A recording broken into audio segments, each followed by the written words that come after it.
It is February 2026. Russia is now in its 5th year of waging war against Ukraine. And today we'll look at the military situation. My name is Julian Rupka, and you're watching the BILD Situation Room. And we're starting in the Donetsk region, specifically near the city of Kostyantynivka, which remains largely under Ukrainian control. There, the Russian army used a tool they already used a few years ago in the south of the country. They blew up a dam, in this case blew up a dam just a bit, to flood the supply routes of the Ukrainian army. We're looking at the videos of this that Russia itself posted online. First we see an explosion at night. That was the first video that was shown. But in a moment we're going to see another explosion. They fired several powerful bombs at this dam right here. Here we see the daytime settings. Here you can see the reservoir quite clearly. I hope we can just pause it for a moment beforehand. Here we see it. That's the reservoir near Kostyantynivka, north of it.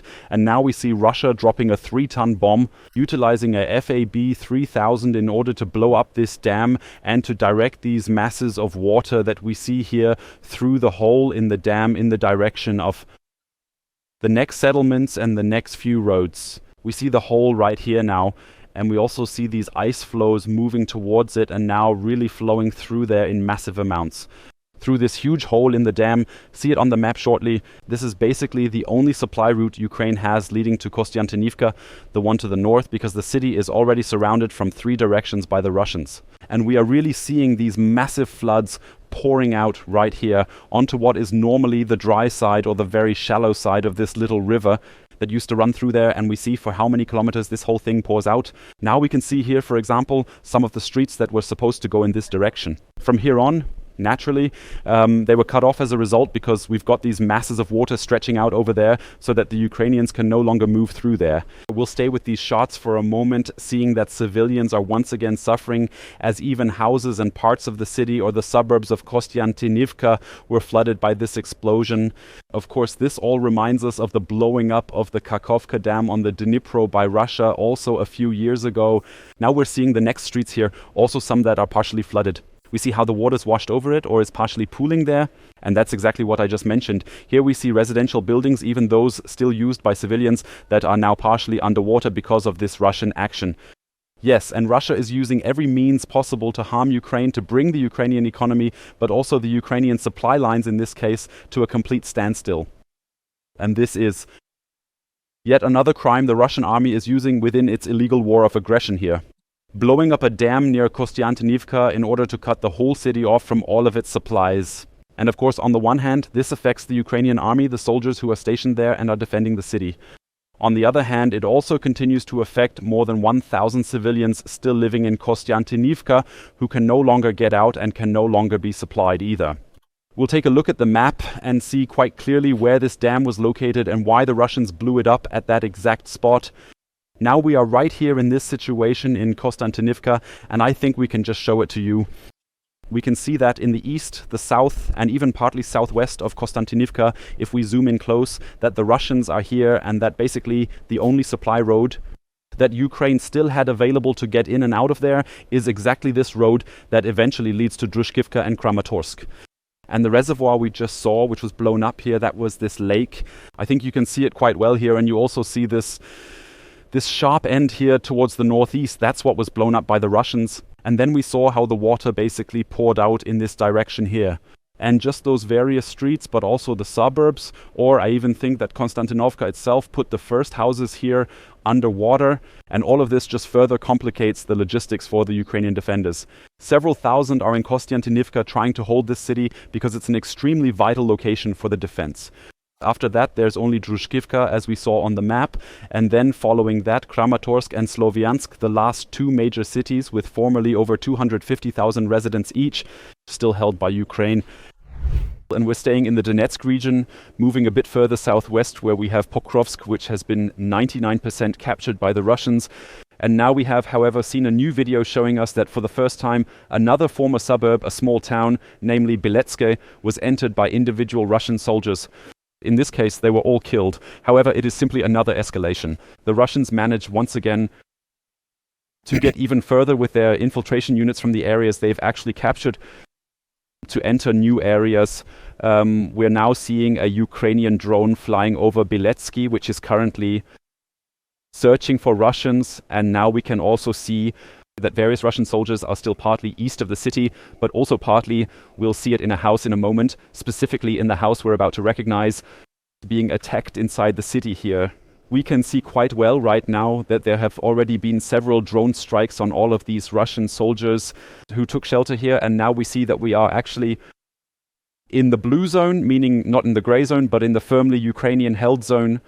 This isn't the part where the Ukrainians say, okay, the Russians can enter, we'll fight them with drones, they won't get through, but rather the Russians made it through this gray zone and are now here in a Ukrainian-held town, and that's why we're seeing here in the Ukrainian view how 3 soldiers are sent in to kill this Russian here.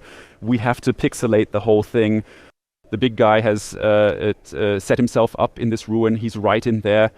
But now we're about to see that the Ukrainians are closing in from all sides, and then they actually, as I said, pixelated, of course. Now we see it, how he is then basically killed by gunfire in the end. All of this shows us that Russian soldiers are still trying to push forward even now. For the most part, these are suicide missions, of course. That means the vast majority of the Russians walking through this gray zone get killed there. Some manage to make it over to the other side and then take cover there. However, all in all, it's just a massive problem that the Russians are trying to push further forward, that the Ukrainians no longer have a continuous line of defense, but these so-called strong points, meaning the positions scattered along the front from which the whole area is monitored. And now we've had it for the first time that individual Russian soldiers were able to move through this gray zone and reached Bilecki. Let's take a look at the map for this and see that even on this one here, Bilecki isn't quite so... Yeah, it's not shown as contested at all just yet. In our case, it is shown in orange right here. Here we see it, Bilecki, a small place located between Rudinske, which unfortunately has mostly been entered by the Russians by this point in time. All of Rudinske is a gray zone, meaning the Russians move freely through it. The Ukrainians also keep moving through there time and again. However, as I have said, the Russian army has not even set foot in Bilecki as of yet. And we see Bilecki is also the last place before Doppelpilya, a truly strategic town, the next strategic town after Pokrovsk and Mönograd, which, as I said, have mostly been taken. So, as we just saw, the Russian invaders basically passed through the gray zone here, entered the first streets of Bilecka, and were then killed there. However, it's really difficult for the Ukrainians because, as we see, there are a lot of small settlements here, all firmly held by Ukraine. This death zone that we are always talking about is basically this orange part right here. The blue area belongs to it too, because it simply means the Ukrainians liberated it last summer. Nonetheless, this zone basically between deep red and unmarked or gray here, that's the zone where the Ukrainians are already trying to kill every single Russian. If that works out, it's very good for the Ukrainians. If it doesn't work, as in this case just now, it's a major problem because the Russians managed to keep getting away from there. We're also looking at why the Russians want to push further here, why they want to move north of Pokrovsk, because, of course, Pokrovsk itself, which they've mostly captured, was just a means to an end to keep moving forward. So we just saw Beletsky here. Unfortunately, the name is just vanishing. And the Russians' idea is to push north right here. So once again, it's about those recurring flanking maneuvers. They've been trying for years to push towards Sloviansk and Kramatorsk from the east. They're making progress there, but it's extremely slow. And to speed things up, the Russians are trying this northern flanking move via Lyman.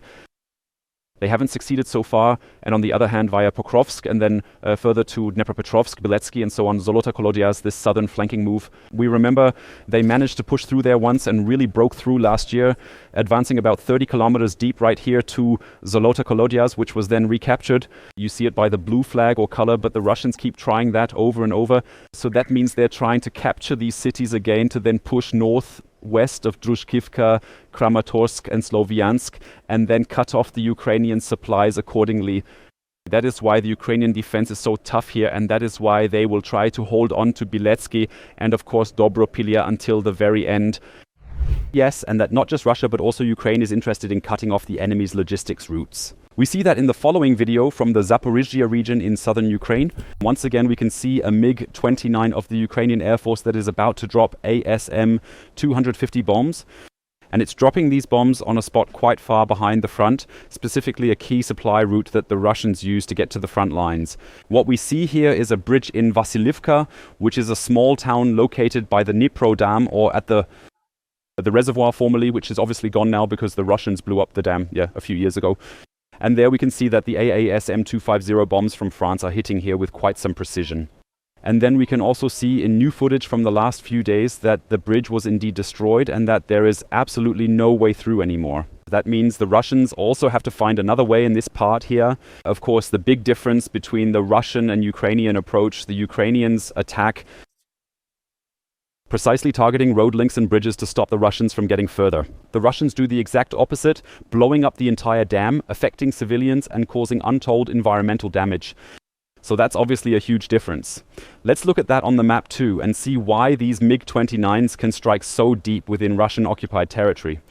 You see that also has to do with the local geography. So right here we have then the major road, I think we can mark it for now, the road from Vasilivka here in the south, which would then go through Stepnohursk all the way to Zaporizhzhia city, still home to 700,000 people.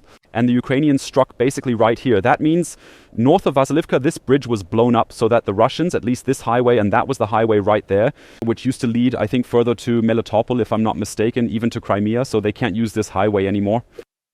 And we see it here on the left side, kind of dotted. That's the former Kakhovka reservoir, which is all has dried up by now. Here the river, the Dnieper, just flows along as this very narrow trickle, basically.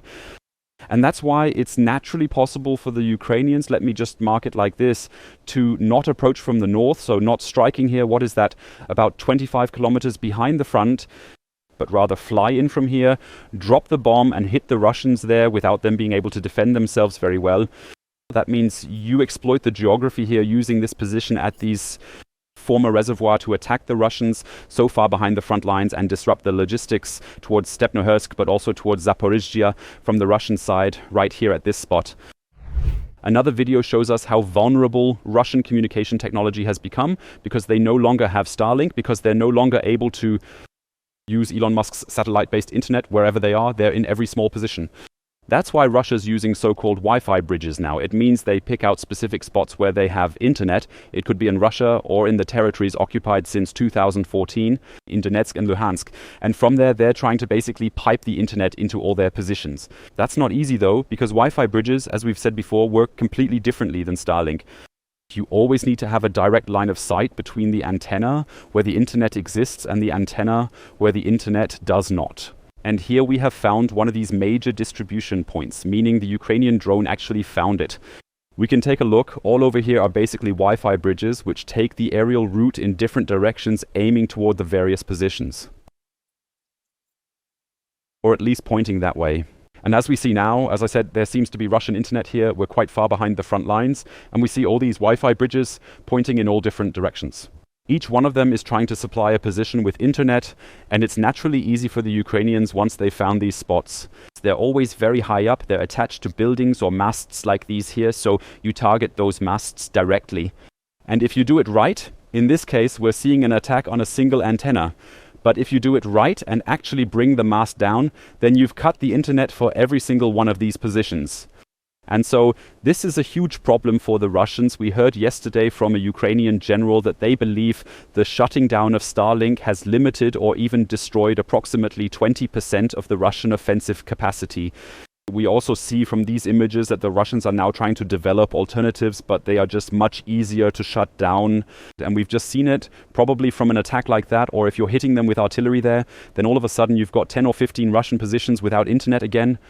Meaning no communication and no way to, say, pilot special drones from there, or even receive orders from their respective superior officer. But this war isn't just being fought from the air. We're looking at two more videos showing that fighting continues on the ground as well. And we see that first in the case of a special ops unit. Here we have the third unit of the Ukrainian Special Forces trying to advance along a wooded ridge here and clear it of Russians. We are about to see a pretty dramatic scene where a Russian who has been found is being told to drop his weapons, but then he does not do that, and consequently then right after that was shot by the Ukrainians. We see, as so often, there are about 3 soldiers, 2 of them probably with their assault rifles, 1 often with a shotgun to defend against drones. And now you can see, here's the one, the second is filming this with his helmet cam, and the third is moving outside the woods. And these 3, as I just mentioned, now find a Russian soldier here coming towards them. He's fully loaded, specifically with a large backpack on his back. So this is one of those typical runners who are pushed forward for several kilometers, as we see here. So here's the soldier, the backpack back here, and very importantly, his assault rifle, pointing forward there. This soldier is now being told by the Ukrainians to put down his weapon here. So stop, drop the weapon, where are you from, which unit and all that. And the Russian first acts like he's going along with it, puts his rifle down right away, but then he suddenly raises it again and shoots at the Ukrainians.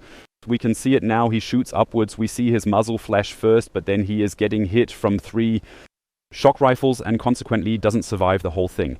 It all just shows us there's still direct fighting between Ukrainians and Russians on the ground. As we can see, these are very small skirmishes because both Ukrainians and Russians rely on very small squads that push forward and then, whenever that is the case, actually meet directly, sometimes even without drones. We see it here in this instance, fortunately with a good outcome for the Ukrainians. Often enough, these battles and this little skirmish unfortunately turn out the other way around. And yet another video shows us how the ground fighting is unfolding, though in this case not by human soldiers, but by a robot from the Ukrainian army. And this robot is, in this case, armed with a rifle and is just driving through the night here for now, takes up its position the very next morning and has basically hidden itself by now, lying in wait for the Russian soldiers right here, who are walking towards it through the fog. I'll mark it real quick, as it's quite hard to make out. So we see one Russian soldier here and the second Russian soldier behind him. And what this robot is doing right now is actually aiming with its rifle here. Of course, we have to pixelate this again. And it's now engaging the soldiers here, who have absolutely no idea that a Ukrainian robot just drove out there overnight. So now there's direct fire on them. We see the first soldier here basically getting hit. They're re-aiming now because of the fog. Seems the second guy's a bit confused there. He's being targeted too. Now they're firing again. And the second guy goes down as well. And the Ukrainians prove it too. Blurred, of course, proving it with footage. So you can see while this robot was hiding at the side of the road, the 2 Russians were using the street where they probably just looked up or maybe didn't look anywhere at all because there was this really thick fog. So you don't have to be that afraid of drones either. However, the Ukrainians are trying to replace more and more infantry on the ground and boost drones in the air with these robotic systems, which are now also increasingly being armed. Nevertheless, drones continue to dictate this war, and we have a new video showing that Russia can now penetrate quite far with its drones from Russia towards Kharkiv. Right here we see a Russian fiber optic drone that must be carrying a cable at least 25 kilometers in length, so it is moving along a fiber optic wire. As we see here, the drone is about 5 kilometers north of Kharkiv. Several roads meet here, including highways, we'll see that in a second, plus some pretty heavy traffic on the highway here. And the Russians managed, quite surprisingly for the Ukrainians, to push this far inland with their drones, 25 kilometers deep. We see hardly any destruction here yet, so these are just normal parking lots here. There are residential buildings just ahead. As I said, this is a northern suburb of Kharkiv. And the drone is now following a vehicle here that we saw, which is likely just coming back from the front. We'll see that shortly on final approach, that it's likely a military vehicle. This vehicle is right here at this highway interchange, now heading onto the main highway, which then goes straight towards Kharkiv and will soon. There we can also see now that trucks are on the road here and other traffic is moving. And this vehicle, we see it here probably with food or water from the front, is then hit directly right here by this drone. This is obviously quite bad for Ukraine because the Russians have managed, basically after having a range of 10 kilometers with fiber optic drones, 20 kilometers, to now attach a cable that's at least 25, maybe even 30 kilometers long, and is now able to attack the suburbs of Kharkiv city directly from Russia. That worked for a long time, back when Russia still occupied certain parts of Ukraine. Back then with Grad launchers and all sorts of things, they basically shelled the city just from 20 kilometers away. Right now the city is 35 kilometers south of the border, which is why it's gotten relatively quiet, at least regarding these short-range weapons. That seems to be changing now because Russia is putting a lot of effort into using its fiber optic guided drones inside, not yet inside Kharkiv, but at least right on the northern outskirts, to hunt down individual soldiers, or as we're seeing in Kherson in the south of the country, civilians as well. Finally, we'll look at Ukrainian efforts to stop at least Russia's long-range drones before impact and before what we've just seen. And for this, we have new footage here provided by the Wild Hornets. In this case, Sting interceptor drones, meaning these small quadcopters that long range isn't right, but medium range drones specifically chasing Zala Lancets here. And we see just how incredibly many Zala Lancets are now being stopped by Stings. The Lancet with a range of about 70 kilometers, so in the medium range category for drones. We always say like 0 to 20 is short range, 20 to 100 is roughly the medium range. Then it's long range for drones, mind you, but for missiles it is quite different. And we see right here how the Sting strikes. We shouldn't forget that every one of these drones could hit a HIMARS system, could hit heavy artillery or a rocket or something. These Lancets, So it's extremely important work that doesn't just save human lives, but probably also saves millions of euros in equipment. And we shouldn't forget, a small sting like that costs, I think, under 5,000 euros. This lens that we just saw is about 35,000 to 50,000 euros. In that sense, that too is an extremely good ratio in favor of Ukraine, if you of course factor in the targets that all from here can no longer be hit by the Landsats. It's even more important. And so we see that these interceptors, meaning the interceptors on the Ukrainian side against both Landsats and Shaheds, for example, we see that time and again are extremely important and really represent a lifesaver for Ukraine.